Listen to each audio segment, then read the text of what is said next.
In front of me is Motorola Edge 50 Ultra, and today I would like to show you how you can set up face unlock. Begin by launching settings and scrolling down to access security and privacy. Then tap on device unlock and select face unlock. Following that, enter your current login method. Tap Setup at the bottom right corner, and after tapping on Setup a second time, remember to keep your face in frame and follow all of the instructions from your screen.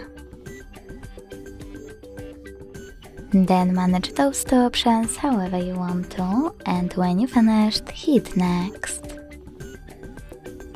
Then done!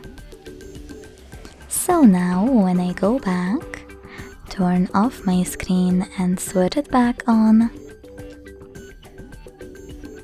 I can see that face unlock is working properly. Thanks so much for watching. If you enjoyed this video, leave a like, comment and subscribe. Bye!